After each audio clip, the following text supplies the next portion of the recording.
Hi everybody, Anna K. Morris here with a coaching video. If you have not watched the video that I posted yesterday, go watch that because this video is going to piggyback off of that.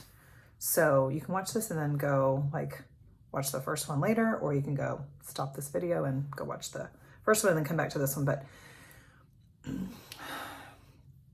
so in the last video, I shared about journaling and why it is like the foundation of, I believe, really knowing yourself. It's not that you can't know yourself without journaling. I just think that though the deposit into your journal, like with yourself, with God,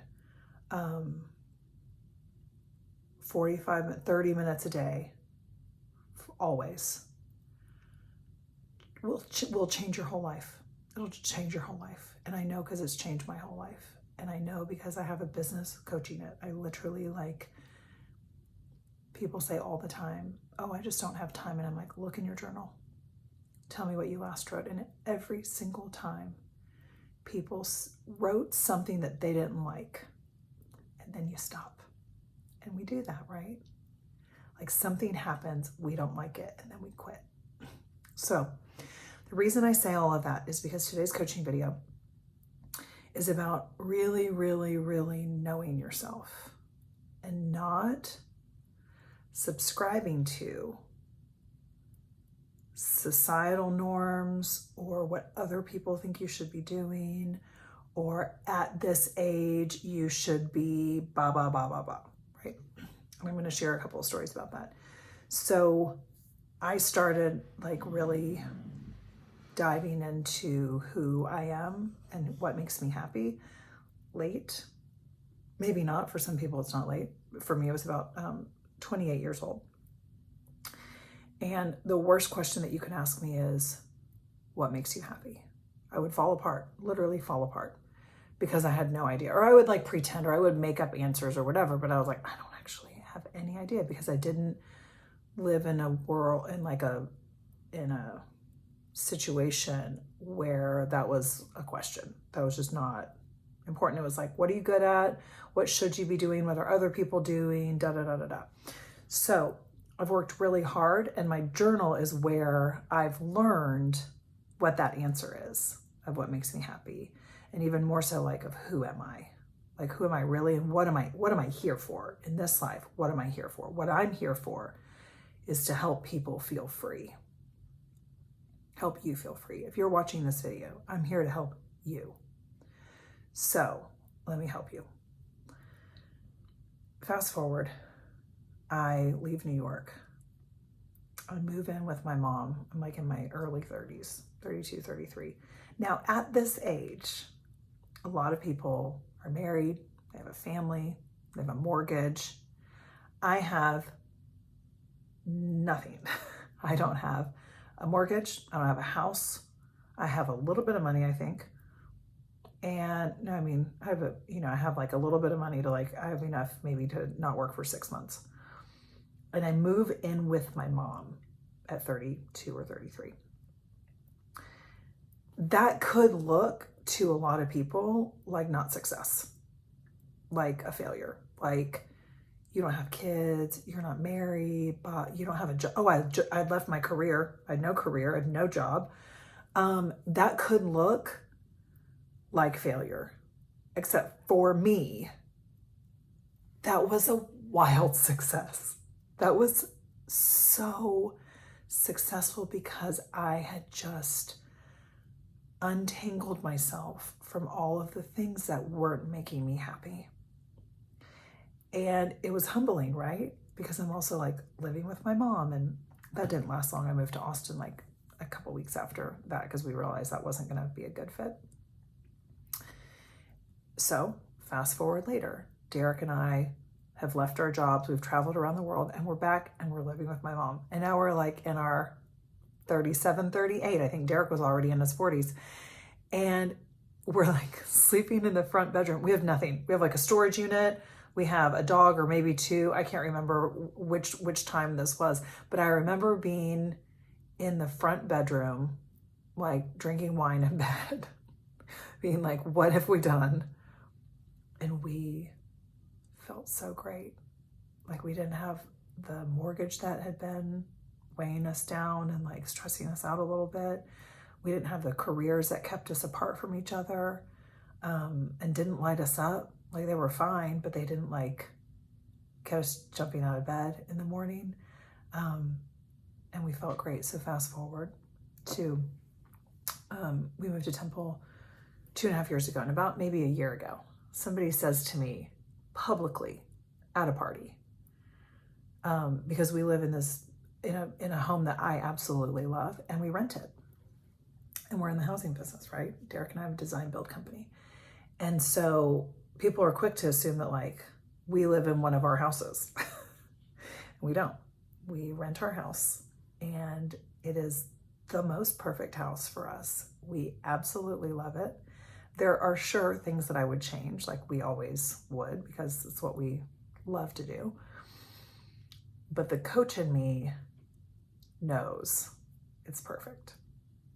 So at this party, this person said, in a really snarky way, when are you ever going to buy a house? So here's the coaching. It would be really easy to get confused and think that I need to go buy a house because I'm like, at the time I was like 42 or 43. I think I was pregnant with Dean. I already had Jack. I could also get in my head about like, oh my gosh, what's wrong with me? Why didn't I have kids sooner? Why didn't I buy a house? Like, why haven't I bought a house yet? I still have to this day, never bought a house for myself. It's actually not that much of a value for me. Like I like a nice place, but like I don't have a thing with like owning my own home, which is hilarious. And it's a big reason why I coach, because I saw people buying houses in our Happy Karma Homes life. And I just would look at them and think, that house isn't gonna make you happy. It's just not about the house at all. So this person says to me, when are you ever gonna buy a house? And I was like, bitch, I have 5 houses. To me, I'm just like, what are you, serious? Like, why would I want to own my own house? I have 5, at the time, I think we had 4 or 5 houses that we were like actively renovating and like paying mortgages on. So I didn't want to buy a house. Are you out of your damn mind? No, thank you. But to this person and to a lot of people, I would look like a failure because I don't own my own home. And it's real easy to get caught up in what you think you should be doing, or even worse, that it's too late. I could easily look at my life and be like, it's too late. I started, into the coaching world around the same time as Marie Forleo, as Gabrielle Bernstein, Kate Northrup a few years later, like all of these people that I love and admire and are doing huge things. Amy Porterfield, I'm taking her class next week. And I could easily be like, oh, but it's too late for me. I guess it's not. I've waited too long. Blah, blah, blah, blah, blah. And I have people say this to me all the time. And it's not ever too late. And just because society and our culture and our parents, maybe our peers, whatever, have a certain set of values, like owning a home or having kids at a certain age or being married or getting a master's or getting a PhD, whatever it is, right? Your family, we all have these things, does not mean that it's what you want. Please listen to me. It does not mean that that's what's for you. And that is why I teach you to journal. Because it's when you look at it on the paper, right? Like, do I have a piece of, I don't have it. Well, here we go. Oh, it's when you look at it on paper. Where is it? Okay, here we go. When you look at it on paper, you can say, oh, I actually don't want that. For me right now, owning this house would be such a huge headache, because the minute I buy this house, I'm already in the renovation. So now this house isn't X number of dollars, it's X plus Y, because I'm doing a renovation on it too. So double the price. And every single thing that the kids do to the house is going to piss me off, because I own the house now. And because everything they do, I'm now going to have to fix. I'm now going to have to renovate. I'm now going to have to do all of those things. So I love that I don't have to care that much, right? Like, I love that I don't have to paint the walls because I just don't feel like it. So instead I just put up like really great artwork. Look at this. Look at that, right? I just put up really great artwork. Like, we're doing a project right now, this like huge piece of art that Aiden and Hudson made for Jack and Dean, their best friends in Houston. And we're framing it because, like, how fun is that? It's just so fun. It gets me more creative to not be spending money on my home, because it's not a value that I have right now with a 3-year-old and a 1-year-old little boy and 2 dogs. And what I want more than anything is my coaching company and Happy Karma Homes to be wildly successful. And then I want to leave in a few years and go do a trailer trip again with the whole gang. So I'm not looking for this huge investment in my home right now.